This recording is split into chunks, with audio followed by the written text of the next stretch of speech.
పరిశుద్ధ గ్రంథమైన బైబిల్లో నుండి సమూయేలు మొదటి గ్రంథం. సమూయేలు మొదటి గ్రంథం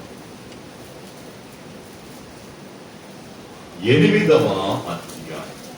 8వ మొదటి నుండి కొన్ని మాటలు చదువుకుందాం. సమూయేలు వినండి. రిఫరెన్స్ మరియు యొక్క పర్యాయం సమూయేలు మొదటి గ్రంథం 8వ అధ్యాయం మొదటి నుండి చదువుతున్నాం. వినాలని పాడుతా ఉన్నాం. సమూయేలు వృద్ధుడైనప్పుడు తన కుమారులను ఇశ్రాయేలీయుల మీద న్యాయాధిపతులుగా నియమించెను. అతని జ్యేష్ఠ కుమారుని పేరు యోవేలు. రెండవ వారి పేరు అబియా. వీరు బెయేర్షెబాలో న్యాయాధిపతులుగా ఉన్నారు. అతని కుమారులు అతని ప్రవర్తనను అనుసరింపక ధనాపేక్షకులై లంచములు పుచ్చుకొని న్యాయమును త్రిప్పివేయగా ఇశ్రాయేలీల పెద్దలందరూ కూడి రామాలో సమూయేలు నొద్దకు వచ్చి చిత్తగించండి, నీవు వృద్ధుడవు, నీ కుమారులు నీ ప్రవర్తన వంటి ప్రవర్తన గలవారు కారు. కనుక సకల జనుల మర్యాద చొప్పున మాకొక రాజును నియమింపు. సరిపోదు. చదువుతావు బాబు. సమూయేలు వృద్ధుడైనప్పుడు తన కుమారులను ఇశ్రాయేలీల మీద న్యాయాధిపతులుగా నియమించెను. అతని జ్యేష్ఠ కుమారుని పేరు యోవేలు. రెండవ వాని పేరు అబియా. వీరు బెయేర్షెబాలో న్యాయాధిపతులుగా ఉన్నారు. అతని కుమారులు అతని ప్రవర్తనను అనుసరింపక ధనాపేక్షకులై లంచములు పుచ్చుకొని న్యాయమును త్రిప్పివేయగా. సరిపోదు. లంచము దాని ఉనికి ఈ పూట ప్రసంగం అన్నమాట. లంచము దాని చదవబడిన భాగం సమూయేలు మొదటి గ్రంథం 8వ అధ్యాయం మొదటి నుండి 3 వచనాలు చదువుతున్నాం. చదవబడిన భాగములో సమూయేలు వృద్ధుడై ఉన్నారు. అతనికి 2 కుమారులుండిరి. వృద్ధాప్యమందున్న తండ్రి కుమారులను న్యాయాధిపతులుగా నియమించారు. ఆ న్యాయాధిపతులుగా ఉన్నవారు న్యాయము తప్పి లంచం పుచ్చుకున్నారు అనేది ఇప్పుడు ఈ పూట ప్రసంగ సారాంశం. సమూయేలు ఎవరు? అతని జీవితం ఎట్టిది? కుమారులెందరూ? వారు బ్రతుకెట్టిది అనేది బయట పెడదాం ఈ పూట. ఎల్కానా అనే ఒక భక్తుడున్నారు. ధర్మశాస్త్ర ప్రకారంగా దినాల్లో 2 భార్యలను కలిగి ఉన్నారు. మొదటి ఆమె హన్నా, రెండో ఆమె పెనిన్నా. వారి కుటుంబ వ్యవస్థ ముందుకెడుతున్నప్పుడు అన్నాకు సంతు లేదు, నాకు సంతు కలుగుతాది. దాన్ని బట్టి తన తోటి సహోదరి పిల్లలు కలిగి ఉండడం వల్ల పిల్లలు లేని అన్నాను నిందించడం, అవమానముగా చెడ్డ మాటలు పలకడం, సంతు లేని వ్యక్తికి కలిగే వేతన బాధలన్నీ ఆమె అనుభవించినట్లుగా మనం చూస్తున్నాం. అలా అన్నా దేవుని మందిరానికి వెళ్ళి ఏటేటా ప్రార్థించుకొని సంతు కొరకు అడిగి వస్తూ వెళుతూ ఉండేది. చాలా కాలం వరకు వేదన చెందుతూ వచ్చి వెళుతూ ఉన్నా కానీ లాభం లేకపోవడం వల్ల విసిగిపోయి చనిపోదామని తిండి మానేసి మంచంలో పడిపోయి, భర్త మంచాడవడం వల్ల ప్రేమతో భార్య దగ్గర కూర్చొని, అన్నా కుమారులు లేనందువల్ల నువ్వు ఇలా మంచంలో పడి కాలం చేయడం నీకు న్యాయమా? 10 మంది పిల్లల కంటే నేను నీకు శ్రేష్ఠుడను కానా?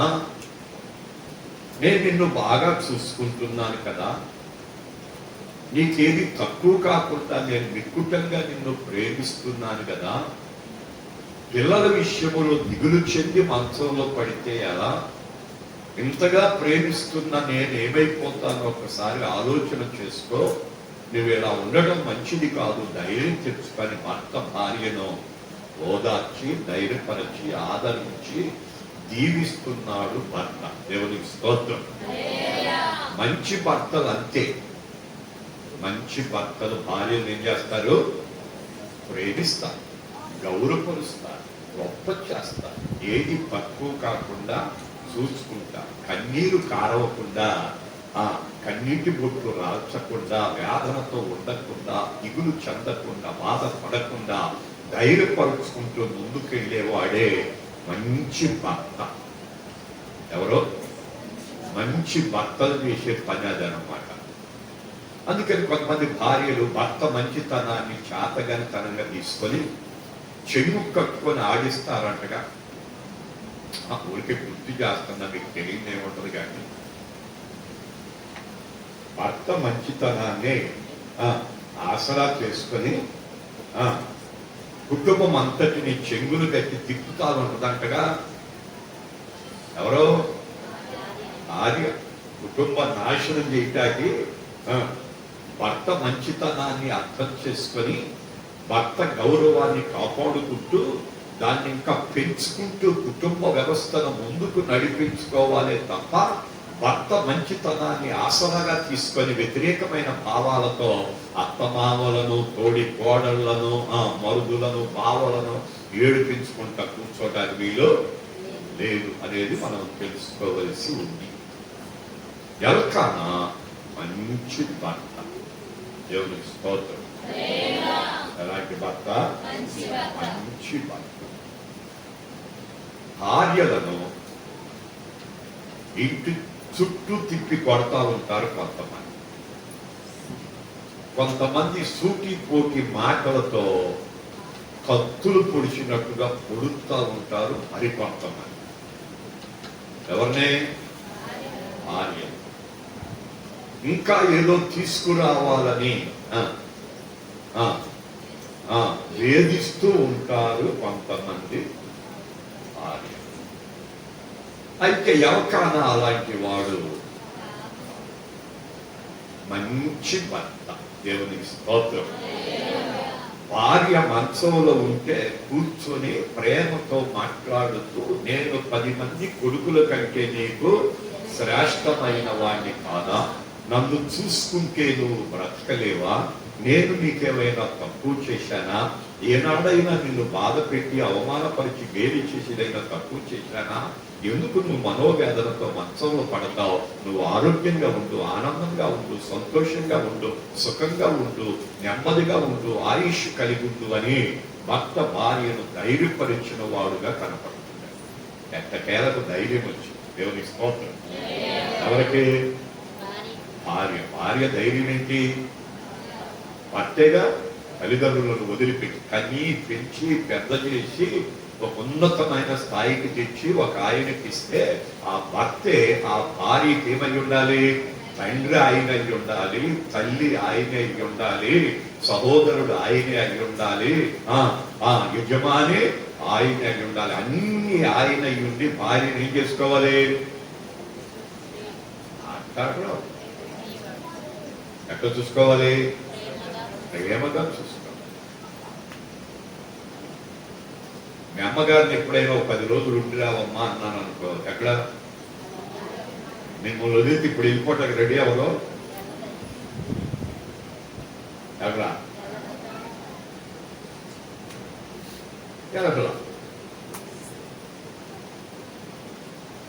అవసరమైతే నువ్వే లాంటిది, నేనేది అక్కడ.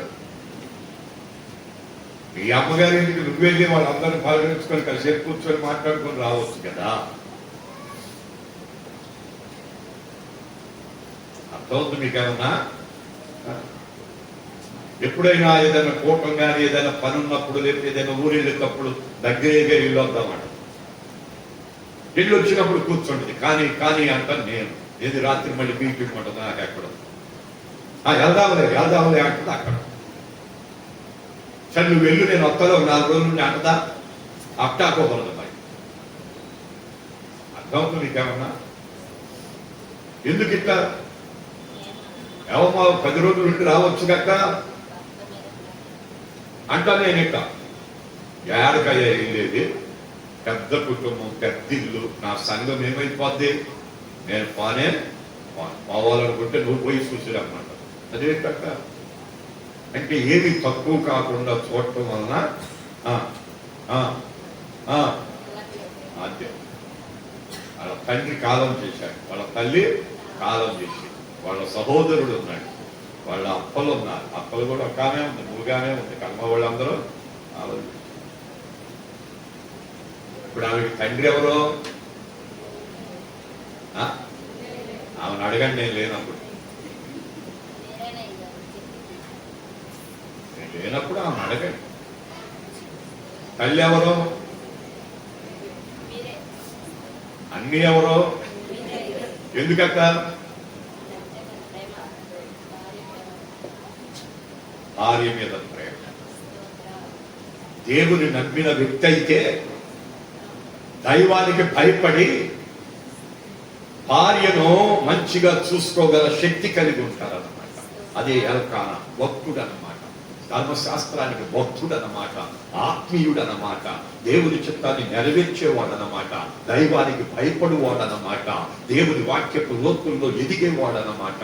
అందుకనే భక్తుడిగా ఎవడైనా బతికితే ఆ భక్తి దేవునికి అనుకూలంగా వాక్యానికి లోబడిపోయి భార్యను ఎదుగో నీవే భార్యకు తల్లిగా, తండ్రిగా, భర్తగా, సహోదరుడుగా, అప్పలుగా లేక చెల్లెళ్ళగా అన్ని సర్వము నీవై ఉండి నడిపించాలి. ఒకరోజు ఒక ఆయన పెళ్లి ప్రసంగం చేస్తున్నాడు, ఒక ప్రసంగం.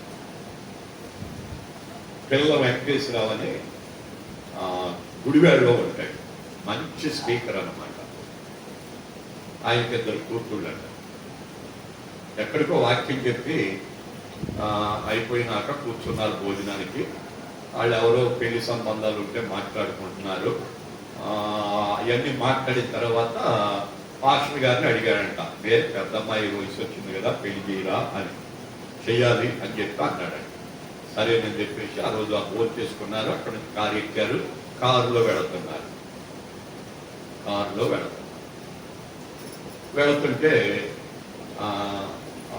పెద్ద కూతురు కారులోనే ఉంది. ఆ పాస్టర్ గారు అక్కడ చెప్పిన మాట, పెద్ద కూతురు, నానా నాకు పెళ్లి చేసి పంపించాలనుకుంటున్నావా అందంట. అమ్మాయి అంతకాలం ఉంటామమ్మా, మరి చేయాలిగా, తప్పదుగా తల్లి, చేయటమేనమ్మా, మంచి సంబంధం కోసం ప్రార్థన చేస్తున్నాను, ప్రభు ఇస్తే చేయటమే అన్నాడంట. అప్పుడు ఆనందంట, ఏనానా నన్ను వదిలించుకోవాలనుకుంటున్నావా, నేనేమన్నా నేను భారం అయిపోయానా అన్నాడు. భారం కాదమ్మా, ఆడపిల్లను కన్న తండ్రికి ఒక ఆయన చేతిలో పెట్టాల్సిన బాధ్యత. అది ఆ సాంప్రదాయం ఆది నుండి వస్తాంది, అదే బాధ్యలో నేను కూడా ఆలోచన చేస్తున్నాను అన్నాడట. అయితే ఆమె తన తండ్రి భుజం మీద అలా తలవాల్చి ఏడుస్తా అడిగిందంట, నానా నిన్ను చూశాను, నీ కుమార్తెగా పుట్టడం నా ధన్యకరం. నా తల్లిని ఎలా చూస్తున్నావో నేను చూస్తున్నాను. నాకు పెళ్లి చేయాలని నువ్వు అనుకుంటున్నావు. నీకు లాంటి తండ్రి స్థానములో ఉన్నవాడు నాకు భర్తగా దొరుకుతాడా అని ఏడ్చిందట. అర్థమైందా? మళ్ళీ చెప్పనా? నీవు నన్ను ఒక ఆయనకిచ్చి పెళ్లి చేస్తాను అన్నావు, మంచిదే. ఆ పెళ్లి చేసుకునేవాడు నువ్వు పంచినట్టుగా ప్రేమ పంచగలుగుతాడా? అంతటి యోగ్యులు ఉంటారా అని అడిగిందట. ఏడుస్తా, వాళ్ళ తండ్రి ఏడుస్తాన్నారంట. ప్రార్థిస్తానమ్మా, ప్రభు సహాయం చేస్తే అలాంటి వాడే దొరుకుతాడు అన్నాడు. దేవుని స్తోత్రం. ఆయన వాక్యం చెబుతూ ఆ మాట చెప్తుంటే నాకు దుఃఖం ఆగట్ల. ఆ వాక్యం ఏంటంటే, అంటే ఆడపిల్లల మనస్తత్వం ఎలా ఉంటుందంటే, తను కన్న తల్లిదండ్రులను తన పుట్టింటి వారిని విడిచిపెట్టి అత్తింటి వారికి వచ్చారంటే ఆ ఇంటి వారికి ఎలా చూసుకోవాలి? ఆయన యజమాని తండ్రిగా, తల్లిగా, సహోదరుడుగా సర్వము తానయుండి అక్కడ ఏదైతే కోల్పోయి వచ్చిందో అదంతా ఇక్కడ అందించగలిగిన వాడే సరి అయిన భర్త. వాడే భక్తుడు, వాడే దైవానికి ఇష్టడు, వాడే ధర్మశాస్త్రానికి భక్తుడు. అలాంటి వారి కుటుంబం ఆదర్శవంతమైన కుటుంబముగా ఉంటుందని దైవ సేవకునిగా దేవుని స్థలములో ఏడిపించే భర్తలు, తిండి సరిగ్గా పెట్టని భర్తలు, హృదయాన్ని గాయపరిచే భర్తలు, మూర్ఖపు భర్తలు, వ్యభిచారపు భర్తలు, త్రాగుమూటు భర్తలు, మూర్ఖపు భర్తలు, కొట్టే భర్తలు, నిందించే భర్తలు, ఏదో ఆశించి తరిగి కొట్టే భర్తలు, ఇలాంటి మూర్ఖపు బతుకు బతికే మగాడికి ఇతడు ఒక మాదిరి అని దైవ సేవకునిగా మీకు నేర్పిస్తుంది.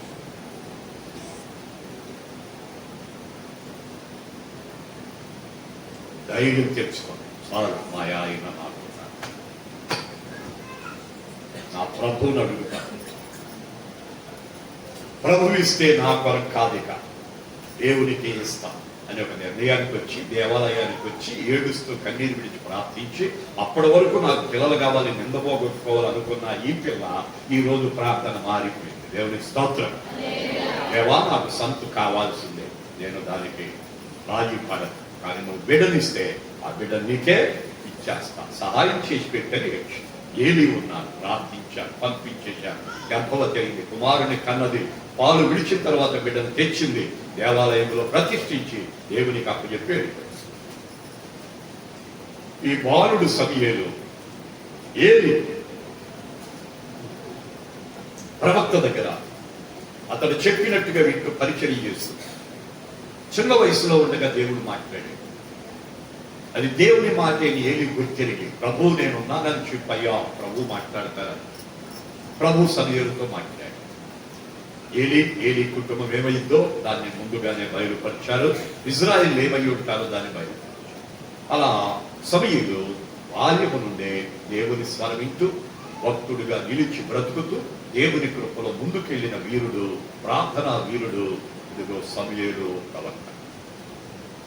అతడు ఇజ్రాయేలీకి ఒకటి ప్రవక్తగాను, రెండవది న్యాయాధిపతిగాను, మూడవది యాజక వంశములో ఉన్నవాడవడం వలన ఆ పనిలో ఉన్న భక్తుల తోడుగా ఉండి దేవుని పనిలో వాడబడుతున్నాడు.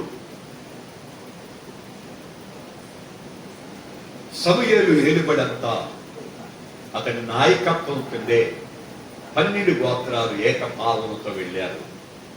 శత్రువులు వస్తే ప్రార్థిస్తే దేవుడు జయమిచ్చారు. అంతటి గొప్పగా బ్రతికిన సమూయేలు జీవితం వృద్ధాప్యములకు వచ్చాడు. మరి పెళ్లి ఎవరితో జరిగిందో లేఖనంలో రాయబడలేదు, కానీ అతని సంతానాన్ని బయట పెట్టాడు దేవుడు. అది మాత్రమే చదివించా ఈ పూట. దాన్ని వివరించి ముగిస్తాం ఈ మాట. చదువుకోండి పూట మళ్ళొకసారి.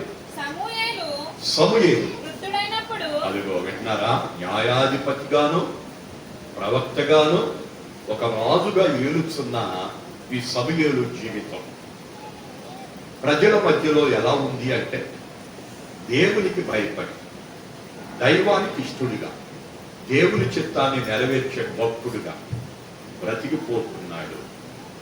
ప్రజలందరి మన్ననలు పొందుకుంటూ, ప్రజల క్షేమం కొరకు ప్రార్థిస్తూ, సమస్యలు పరిష్కరిస్తూ, దేవుని మాట తీసుకొని ప్రజలకు అందిస్తూ భక్తుడుగా మిగిలి ముందుకెళ్తున్న రోజులు వృద్ధాప్యమునకు వచ్చాడు.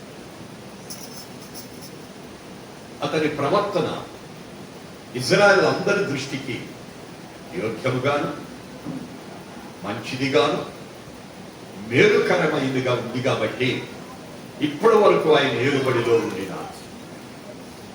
అయితే ఈ సమూయేలు నాయని గారికి 2 కుమారులు ఉన్నారని, అందులో ఒకరి పేరు యోవేలు పెద్దవాడని, 2 చిన్న కొడుకు అబియా అని వ్రాయబడి. సమూయేలు ఒక ఆలోచనకు వచ్చారు. నా వయసు అయిపోయింది కదా, మరి ప్రజలకు న్యాయం తీర్చాలి కదా, రండి ఇజ్రాయేలీలారా, మీరందరూ చూస్తుండగా నా కుమారులను మీకు అప్పచెబుతున్నాను. వీరు మీకు న్యాయాధిపతులుగా ఉంటారు, వీరు మీకు న్యాయం తీరుస్తారు, నన్ను బట్టి వీరిని అంగీకరించండి అని చెప్పి వాళ్ళకు అప్పచెప్పాడు. 2 కుమారులు ఏమయ్యారు? న్యాయాధిపతులుగా నియమించారు. ఎవరి కుమారులు? సమూయేలు 2 కొడుకులు. ఒకడేమో యోవేలు పెద్దాడు, 2 అబియా. 2 ఏమైనారు? ఇజ్రాయేలీలకి న్యాయాధిపతులుగా నియమించబడినారు. ఈ న్యాయాధిపతులుగా నియమించబడిన వేళ సమూయేలు వృద్ధాప్యములో ఉండగా నాయకత్వం కొడుకుల చేతికి అప్పజెప్పగా కొడుకులు ఎలా న్యాయం తీరుస్తున్నారో రాశాడు. దాన్ని వివరిస్తాం. చదువు మళ్ళీ ఆ మాట ఈ పూట. వీరు ఎవరెవరు? యోవేలు, అబియా. సమూయేలు 2 కొడుకులు. బెయేర్షెబాలో న్యాయాధిపతులుగా ఉన్నారు. అతని కుమారులు సమూయేలు నడిచినట్లు, సమూయేలు మాట్లాడినట్లు, సమూయేలు ప్రార్థించినట్లు, సమూయేలు బ్రతికినట్లు, సమూయేలు భక్తిని కానీ, నీతిని కానీ, యథార్థతను కానీ, మంచితనాన్ని కానీ, లోబడే తత్వాన్ని కానీ, సాధు బుద్ధి కానీ అలవర్చుకోకుండా బ్రతికారు కొడుకులిద్దరు. అతని కుమారులు అతని ప్రవర్తనను అనుసరింపక ధనాపేక్షకులై లంచములు పుచ్చుకొని న్యాయం ఏం చేసేస్తున్నారు? తిప్పేస్తారు. తండ్రి సమూయేలు ఏమని చెప్పాడు? ప్రజలకు న్యాయము చెయ్యవలసి మీకు ఉంది. మీ పని ప్రజలకు న్యాయం చేయడమే, వారిని భక్తిలో పెంచడమే, వారి నీతిలో నిలబెట్టుకోవటమే. దైవ భయముతో మీరు బ్రతుకుతూ ప్రజలను దేవుని భయముతో పెంచటమే. అందుకనే మీరు న్యాయాధిపతులు. మీ న్యాయం సంపూర్ణం కావాలా, మీ ప్రవర్తన మంచిదై ఉండాలా, దైవ భయముతో మీరు బ్రతకాలా, దేవుని వాక్యానికి లోబడి ఉండాలా, ధర్మశాస్త్రానికి బద్ధులై ఉండాలా, దేవుని భయముతో మీరు బ్రతికి మీకు అప్పచెప్పండి 12 గోత్రాలకు న్యాయం మాత్రమే మీరు తీర్చాలా అని చెప్పి అభిషేకిస్తే, అభిషేకం పొందిన 2 కొడుకులు ఏమైనారంటే లంచగొండులై న్యాయమును ఏం చేశారంటే తిప్పేస్తున్నారు. తండ్రి చూస్తేనేమో అలా, కొడుకులు చూస్తేనేమో ఎంత మార్పు గమనించండి. ఇక్కడ ఎంత మార్పు గమనించండి. అక్కడ సమూయేలు జీవితం, వారి కుమారుల జీవితం ఎంత తేడా ఉందో చూడు. దేవుని కృపలో ఇజ్రాయేలీలు 12 గోత్రాలు సమ్మతించాయి. మీరు మాకు న్యాయం తీర్చొచ్చు, మిమ్మును బట్టి నీ కొడుకులు అధికారులు కావచ్చు. నాయన గారు, నువ్వు ఎప్పటి వరకు చెప్పినట్టుగా ఎట్లా విన్నామో నీ కొడుకులు చెప్పినట్టుగా అట్లాగే వింటాం. వారు ఏదైతే మాకు న్యాయం చేస్తారో దాని ప్రకారంగా మేము నడుచుకుంటాం, ఏదైతే ఆజ్ఞాపిస్తారో దాన్ని అనుసరిస్తాం. అసలు వాళ్ళు ఏం చెప్తే దాని ప్రకారంగా మేము నడుచుకుంటాం. నిన్ను బట్టి వారిని మేము అంగీకరిస్తున్నామని కొడుకులిద్దరిని న్యాయాధిపతులుగా నియమిస్తుంటే వీళ్ళు ప్రజలకు ఏం చేయాలి? న్యాయం తీర్చాలి. కానీ ఏం చేశారు వీళ్ళు? లంచగొండులై న్యాయమును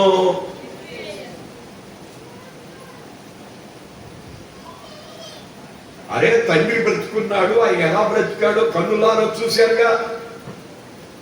తండ్రి నడిచినట్టుగా నడవాలిగా, తండ్రి చేసినట్టుగా చెయ్యాలిగా, తండ్రి ప్రవర్తించినట్లుగా ప్రవర్తించాలిగా, తండ్రి చేసినట్టుగా ప్రార్థించాలిగా, తండ్రి బోధించినట్లుగా ప్రజలకు బోధించాలిగా, తండ్రి నిలిచినట్లుగా నిలబడాలిగా. అది న్యాయానికి, నీతికి, యథార్థతకు, సంపూర్ణతకు, నిజాయితీకి ఒక పెట్టుగా నిలబడాలిగా. అలా కాకుండా కొడుకులు, సమూయేలు కొడుకు, ఎవరి కొడుకు? ఒక ఆయన పేరేమో, రెండో ఆయన పేరేమో. పెద్దలు అంటారు కొడుకులు కన్నాం కానీ రాతలను కనలేదంటారంట. ఊరికే గుర్తు చేస్తున్నా, నీకు తెలియదు ఏముంది కానీ. ఏమంటారు?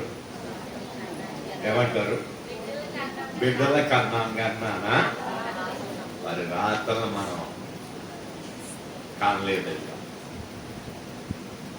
ఎందుకక్క? వాళ్ళు సంపూర్ణం లేదు కదా, వారు సరి అయిన వాళ్ళు కాలేదు కదా, వారు బలవంతులు కాలేకపోయారు కదా, వారు భక్తులు కాలేకపోయారు కదా, వారి నీతిని అనుసరించలేకపోయారు కదా, న్యాయవంతులు నడవలేకపోయారు కదా, సంపూర్ణులు కాలేకపోయారు కదా, పరిపూర్ణులు కాలేకపోయారు కదా, పరిశుద్ధులు కాలేకపోయారు కదా, బలహీనులై, భక్తిహీనులై, అజ్ఞానులై, అపరాధులై, అంధులై, దేవునికి దూరమై అన్యాయం చేయడానికి పూనుకున్నారు కదా. ఎంత భ్రష్టులయ్యారు, ఎంత బలహీనులయ్యారు, ఎంత అజ్ఞానులయ్యారు, ఎంత అంధులయ్యారు, ఎంత పశుప్రాయులయ్యారో ఒక్కసారి ఆలోచన చేయవలసి ఉంది.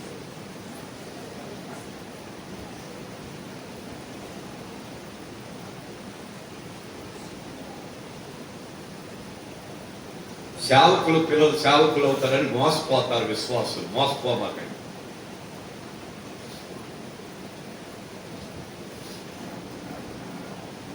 అజ్ఞానంలో ఉండమాకండి, లేఖనాలు చదువుకోండి.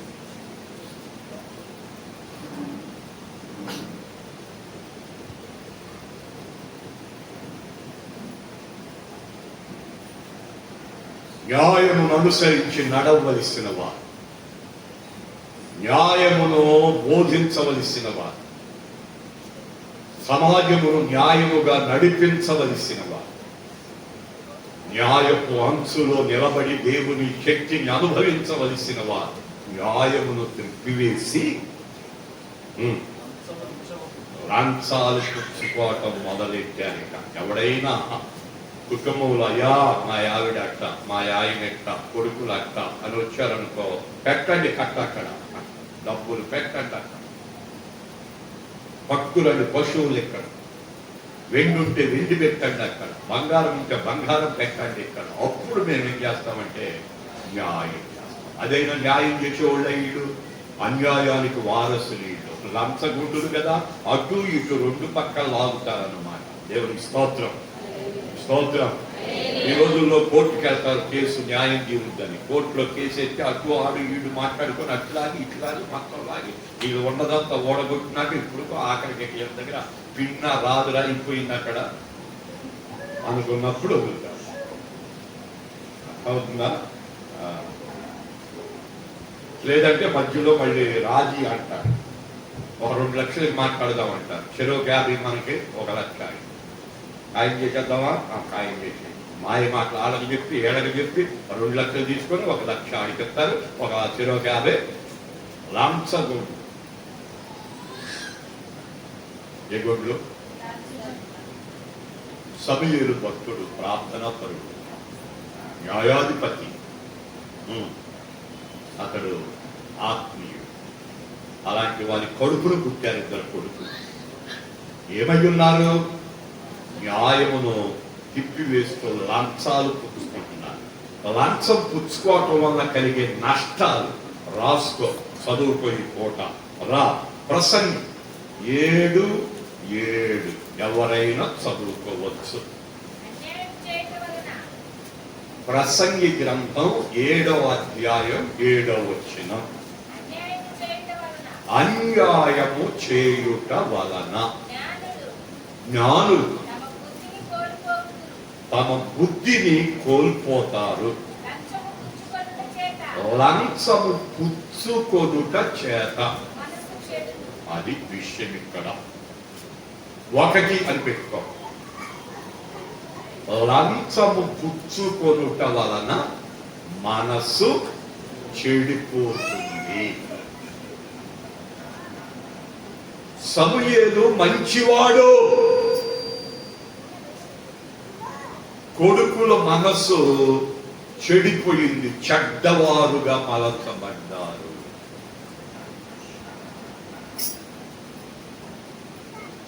లంచం పుచ్చుకోవటం వల్ల కలిగేదేంటి?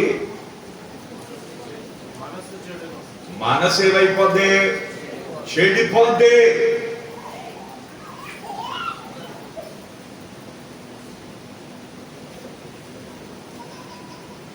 లంచం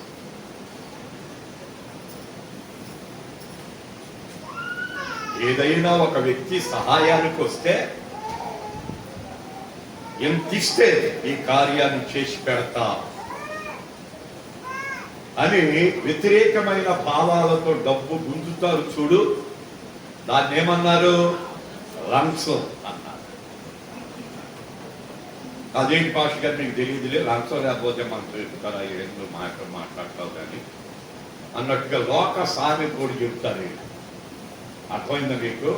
అంటే లంచగొండులకు కలిగే మూల్యం ఏంటో ఇక్కడ తేటగా చెప్తున్నాడు.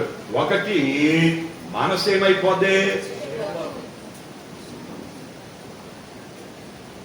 అన్యాయంగా 1 రూపాయి ఎవరి దగ్గరైనా తీసుకుంటే నీ మనసు ఏమైపోదే? చెడిపోద్ది. నీకు లాభం కూరుద్ది, ఆస్తులు పెరుగుతాయి, అంతస్తు పెరుగుద్ది, పదవి పెరుగుద్ది, పలుకుబడి పెరుగుద్ది, ప్రజల్లో కీర్తి ఖ్యాతి పెరుగుద్ది. కానీ నీ మనసు చెడుంది. నీ మనసు చెడిపోదు.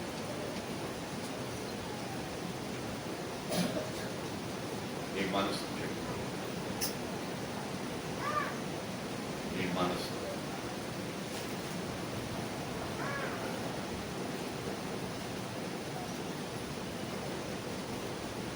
సమూయేలు మనస్సు మంచిది, కొడుకుల మనస్సు చెడ్డది. న్యాయం ఏం చేసేస్తున్నారు? అన్యాయంగా మార్చేస్తున్నారు. ఉన్నది లేనట్టుగా. అది దేవుడు చూస్తున్నాడు. దేవునికి స్తోత్రం, స్తోత్రం. హృదయ రహస్యం ఎరిగిన వాడు మన దేవుడు. ఆకాశమందున్నాడు, ప్రతి మానవుని హృదయాన్ని స్కాన్ చేస్తున్నాడు. క్షుణ్ణంగా అంట. ఏం చేస్తున్నాడు? స్కాన్. అంటే ఇప్పుడు ఈ ఫోటో తీస్తున్నారుగా, ఇప్పుడు వీడియో కాదు, అది ఏమంటారు దాన్ని? దాంట్లో ఇప్పుడు ఏం మాట్లాడుతున్నాను, చెయ్యి ఎక్కడున్నాను, ఏది ఎక్కడున్నాను, పెదవులు ఎక్కడున్నాయి, కళ్ళు ఎక్కడున్నాయి, ముఖం ఎక్కడ తిరుగుతుంది, అడి తిరుగుతుంది, ఇటు మొత్తం చెప్పారు. ఏది బయటికి మొత్తం అక్షరాల దిగుతుంది దీంట్లో. అట్లా తీర్చు పెట్టబోతున్నాడు రేపు బతుకంత బయట. విన్నారా? అందుకనే సమూయేలు మనసేమో మంచిది, కొడుకుల మనసేమో చెడ్డది. ఏమిటా చెడ్డది? దేవుడు న్యాయాధిపతులుగా నిలబెడితే ప్రజలకు న్యాయమే తీర్చాలి. ప్రాణం పోయినా సరే, దేవునికి స్తోత్రం, పదవి పోయినా సరే, పలుకుబడిపోయినా సరే, ఆస్తి హరించుకుపోయినా సరే, ఎంత నష్టమైనా, ఎంత నిందైనా, దోషమైనా, అవమానమైనా, ఏది చేసినా, కొట్టినా, తిట్టినా, నెట్టినా న్యాయంగా బ్రతకాలి. అది దేవుని ఉద్దేశం. ఇక్కడ ఏం చేశారంటే న్యాయమును తిప్పివేసి లంచగొండులైపోయారు. మనసు ఏం చేసుకున్నారు? పాడు. దేవుని దృష్టికి నీ మనసు మంచిదై ఉండాలి. నీ మనసు దేని చేత పాడు చెయ్యబడకూడదు. అది లంచం ద్వారా కానివ్వండి, అది నీ మాట ద్వారా కానివ్వండి, అది నీ చూపు ద్వారా కానివ్వండి, అది నీ ప్రవర్తన ద్వారా కానివ్వండి, నీ నడక ద్వారా, నీ పడక ద్వారా కానివ్వండి. నీ హృదయం చెడకూడదు, మంచిగా ఉండాలి. అదే దేవుడు మంచి దేవుడు. ఆయన హృదయం మంచిది. సమూయేలు ఆ దేవుడు నమ్ముకున్నాడు. సమూయేలు హృదయం మంచిది, కానీ కొడుకుల హృదయం. అందుకే లంచగొండుల మనసు చెడిపోతుంది. లేఖనం చదువుతాం రండి, ఇంకెవరైనా చదవగలి. ద్వితీయోపదేశ కాండ 16వ అధ్యాయం 19వ వచనం. నీవు న్యాయము తప్పి తీర్పు తీర్చకూడదు, పక్షపాతము చేయకూడదు, లంచము పుచ్చుకొనకూడదు. అలాగంటే లంచం జ్ఞానుల కన్నులకు వృద్ధితనం కలుగు చేస్తుంది. నీతిమంతుల మాటలకు అపార్థము పుట్టిస్తారు. సరిపోతుంది ఈ మాట. ఏమవుతుంది అక్కడ ఈ పూట? లంచము పుచ్చుకొనుట వలన జ్ఞానుల కన్నులు గురుడితనము కలుగుతుంది. ఒకటి, లంచము తీసుకోవటం వల్ల మనసు చెడుతుంది. రెండు, లంచము తీసుకొనుట వలన గురుడివారై ఉంటారు. ఏమైపోతారు? గురుడివారు. గుడ్డివారంటే ఈ భూలోకములో గుడ్డివారుగా పుట్టి పెరుగుతారు. వాళ్ళు అనుకునేవారు. ఏదైనా ఆపద చేత యాక్సిడెంట్ ద్వారా కళ్ళు పోతే చూడు, వాళ్ళు అనుకునేది. వాళ్ళు కాదు, వీళ్ళు జ్ఞానులే. అక్కడ చెప్పిన మాట సమూయేలు సొలొమోను మహనీయుడు ఏం ద్వితీయోపదేశకాండం కదా, మోషే మహాభక్తుడు చెప్తున్న మాట, దేవుని వాక్కులు అన్నమాట, ఆజ్ఞల్లో ఒక మాట అన్నమాట. నీ పొరుగు వారిదేది కడకు పూచిక పొల్లనైనా అది అంశమే కనుక దాన్ని కోరుకోమాక. దేవుడు చెప్పిన మాట ఎంత తేటగా చెప్తున్నాడు. మళ్ళీ ఒకసారి చదువుకోయి పూట. నీవు న్యాయము తప్పి తీర్పు తీర్చకూడదు, పక్షపాతము చెయ్యకూడదు, లంచము పుచ్చుకొనకూడదు. అలాగంటే లంచం జ్ఞానుల కన్నులకు వృద్ధితనము. రెండవ మాట అంటే కళ్ళు బాగానే ఉంటాయి, బాగా చూస్తాడు. గబ్బు కట్టలు బాగా చూస్తాడు. లంచం లాగుతూ కింద బలకు వెలకని పెడతారంటగా. ఎక్కడ? పైనుంచి ఎవరైనా చూస్తారని. ఇప్పుడు ఇక్కడ ఇదేమన్నా పైకి కనపడదు, ఇక్కడే కనపడితే ఇక్కడ నుంచి లాగుతాడు అన్నమాట. ఈ కట్టలు ఎక్కేసుకోవడం బాగా కనపడతాయి. ఏంటయ్యి? కళ్ళు. కానీ దేవుని దృష్టిని దేవుని చూడలేడు, లేఖనం చూడలేడు, దేవుని ముఖ దర్శనం చేయలేడు, దేవుని కళలు కనలేడు, దేవుని రాజ్యాన్ని చూడలేడు, లోకములో మంచితనాన్ని చూడలేడు, నీతిని చూడలేడు, యథార్థం చూడలేడు, పరిపూర్ణ చూడలేడు, పరిశుద్ధతను చూడలేడు, ఆ మంచిని చూడలేడు, ఆ దేవుని చిత్తాన్ని చూడలేడు. మరి ఏం కనపడుతుంది? కాడికంతా బతుకంతా గుడ్డితనం అయిపోయి లోకమే కనపడుతుంది. లోకంలో లంచమే వాడి దృష్టికి ఇంపుగా కనపడుతుంది అన్నమాట. అందుకనే లంచము తీసుకోవటం వలన ఒకటి మనసు చెడిపోతుంది, రెండవదిగా గురుడితనము కలుగుతుంది. అన్యాయముగా ఎవరిదైనా తీసుకున్నావంటే, పొరపాటును ఎవరిదైనా లాక్కున్నావంటే, పొరపాటును అజ్ఞానంగా ఎవరిదైనా తెచ్చి పెట్టుకున్నావంటే, కన్నులకు ఏం కలుగుద్ది? గురుడితనం. ఆత్మీయత పోతే దేవుని చూడలేవు, దేవుని దర్శనాలు చేయలేవు, దేవుని ముఖ దర్శనం చేయలేవు, దేవునితో నడవడం కష్టమవుతుంది. అందుకనే దైవికంగా నువ్వు ఆత్మీయత కోల్పోతావు, లోక సంబంధంగా ధనుడుగా గొప్పవాడుగా మిగిలిపోతావు. కడకు నువ్వు అగ్నిగుండానికి ఆవుతాయి. సమూయేలు ఇద్దరి కుమారులు, ఒకడు యోవేలు, రెండు అబియా. న్యాయాధిపతులుగా తండ్రి కాలంలో ఇశ్రాయేలు ప్రజల మీద నియమిస్తారు. అయితే వీరు న్యాయాధిపతులుగా ఉండి ప్రజల దగ్గర న్యాయము తిప్పి లంచం పుచ్చుకుంటున్నారు. అంటే ఒకటి మనసు చెడిపోయింది, రెండవదిగా వృద్ధితనం. సమూయేలు చిన్నప్పటి నుంచి దేవుని చూసుకుంటూ పెరిగాడు, దేవుని స్వరాన్ని వినుకుంటూ పెరిగారు. వీరు అపవాది ఒడిలో పడి అపవాది దర్శనాన్ని చేసుకుంటూ అపవాది మార్గంలో నిలిచి నడుస్తూ జీవితాన్ని పాడు చేసుకొని ఆత్మీయతను హరింపజేసుకొని దేవుని ఆశీర్వాదాలు కోల్పోయి భ్రష్టులుగా మిగిలిపోటానికి లంచగొండులైపోయారు. ఒకటి మనసు చెడిపోయింది, రెండవది ఆత్మీయ గుడ్డితనములోకి వెళ్ళిపోయారు.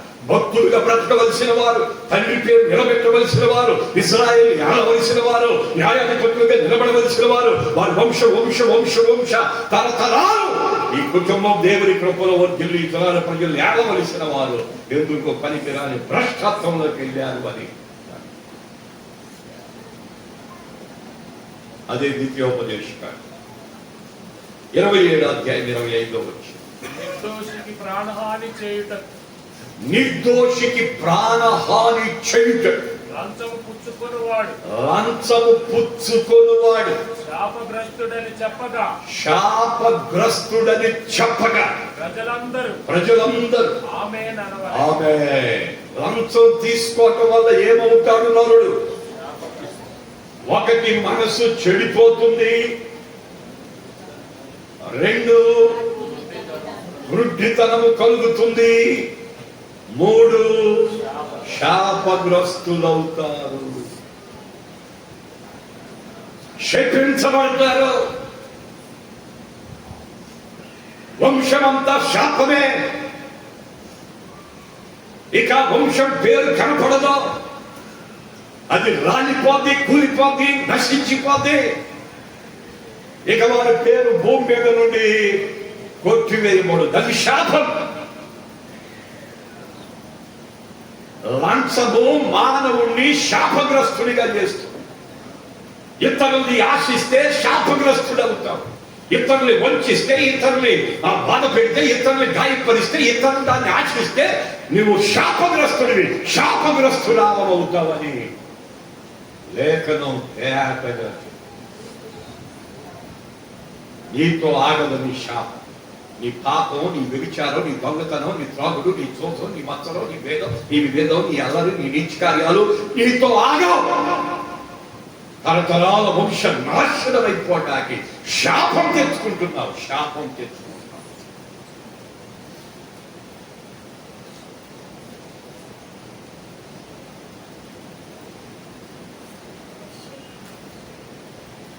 అపవాది లక్షణాలివి.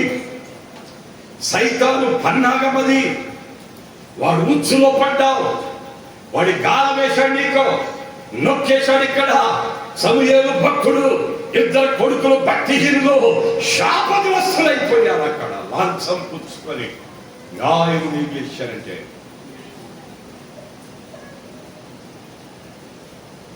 న్యాయమును త్రిప్పి, దేవునికి వ్యతిరేకమైన కార్యములు చేయటే న్యాయము త్రిప్పివి. ఉండవలసిన రీతిలో ఉండకుండా ఇష్టానుసారంగా జీవించటయే ఆ త్రిప్పివేయుట. ఇక ఇవన్నీ లోతుగా చెప్పలేకపోతున్న టైం అయిపోయింది కాబట్టి ఊరికే గుర్తు చేస్తున్నా. ఇంకో సేవకుల కుటుంబాలు ఎలా ఉన్నాయో, ఎంత భయంకరమైన పరిస్థితులకు వెళ్ళిపోయినాయో, ఎన్ని కుటుంబాలు చెప్పమంటారు, ఎన్ని కుటుంబాలు చెప్పమంటారు. అటు అహరోను కొడుకులు దగ్గరండి భ్రష్టుల అన్నిటికి నాశనమైంది.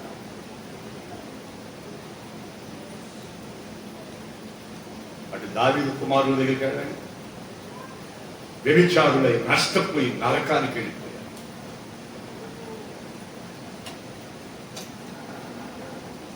అటు ఇస్సాకు కొడుకు దగ్గరికి వెళ్ళాలి. వాడు భ్రష్టుడై ఆఖరిలో ఆశీర్వాదం పొందాలనుకున్నాడు, కానీ వాడి వల్ల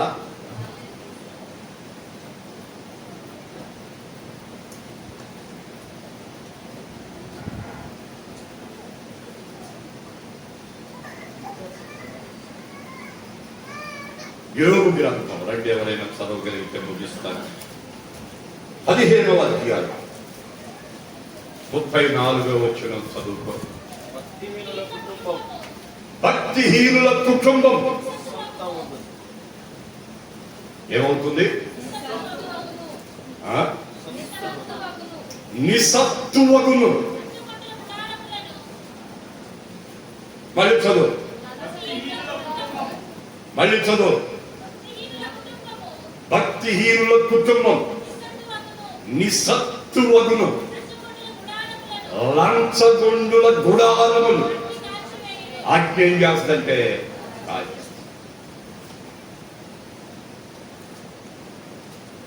అన్యాయపు సిరిని ఆశిస్తే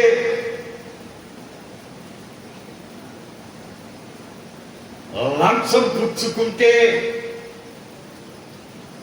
అన్యాయం ఎవరు సొత్తైనా పడితే నిస్సత్తు అయిపోద్ది నీ కుటుంబం. శక్తి ఉండదు, బలం ఉండదు, వృద్ధి ఉండదు, అభివృద్ధి ఉండదు, ఆరోగ్యం ఉండదు, ఆనందం ఉండదు, సుఖం ఉండదు, సంతోషం ఉండదు, శాంతం సమాధానం ఉండదు. అంత దిక్కు మాలిన జీవితం అయిపోద్ది, కలవరం అయిపోద్ది, కంగారు అయిపోద్ది, రుణం అయిపోద్ది, దిగులైపోద్ది, బాధ అయిపోద్ది, వ్యాధులు అయిపోద్ది, మనో వ్యాధులు అయిపోద్ది. కళతో గుడారాలు ఏమైపోద్ది అంటే అగ్నికి ఆహుతి అయిపోద్ది, అగ్నికి నాశనం అయిపోద్ది.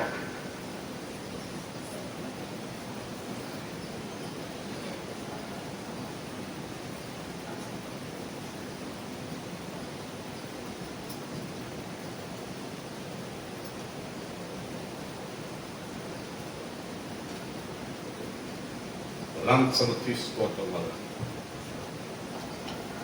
న్యాయమును త్రిప్పివేయటం వలన, మనస్సు చెడుపుకోవటం వలన, అజ్ఞానంగా బ్రతకటం వలన, ఆత్మీయతను వదిలిపెట్టడం వలన, దేవుని భయం లేకపోవడం వలన, తండ్రి వలె నడవకపోవటం వలన, తండ్రి చెప్పినట్టుగా వినకపోవడం వలన, దేవుని భయం బొత్తిగా లేకపోవటం వలన, ఒకటి మనసు చెడిపోయింది, 2 గుడ్డోళ్ళైపోయారు, 3 శాపగ్రస్తులైపోయారు, 4 గుడారములతోనే కాల్చబడ్డారు. దేవుని మాట సుమా, దేవుని మాట. భక్తుని పిల్లలు భక్తిగా పెరగాలి.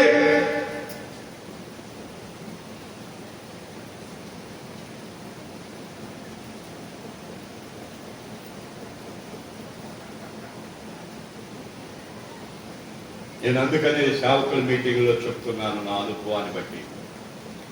సేవకులారా, మీ పిల్లల్ని సేవ అని మీరు చెబుతా పెంచారా, వాళ్ళ నాశనం చేసుకుంటారు. అనుభవంతో చెప్తున్నా, వినండి. వాళ్ళు ఎంత చదివితే అంత చదవనివ్వండి, ఏ పని చేసుకుంటే ఆ పని చేసుకొనివ్వండి. దేవుడు వాడిని పట్టుకొని తీసుకొస్తే దేవుని పని కొరకు నిలబెట్టండి. అంతేగాని సేవరా అని చెప్పి పెంచితే వాడు చదవడు. రేపు సేవే కదా చేసేది, దానికి చదువు ఎందుకురా అరా అని 4 కుర్రోళ్ళు పోగవుతారు.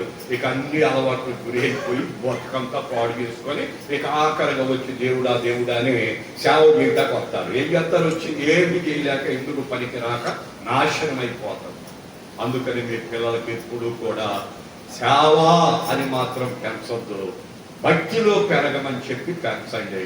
వాడు ఎంత చదివితే అంత చదివించండి. ఏ పని చేసుకుంటే ఆ పని చేసుకోమనండి. తర్వాత సేవకు వస్తే దేవుడు దర్శిస్తే రమ్మనండి. అప్పుడు సేవకు చెప్పండి. అలాగైతేనే మీరు బ్రతుకుతారు. లేదా కుటుంబాలలో పిల్లలు నాశనం అయిపోతున్నారు. అనుభవంతో చెప్తున్నాను, వినండిరా అని సేవకుల మధ్యలో చెప్తున్నాను. విశ్వాసులకు చెప్తున్నాను, సేవకుల కుటుంబాలను మీరు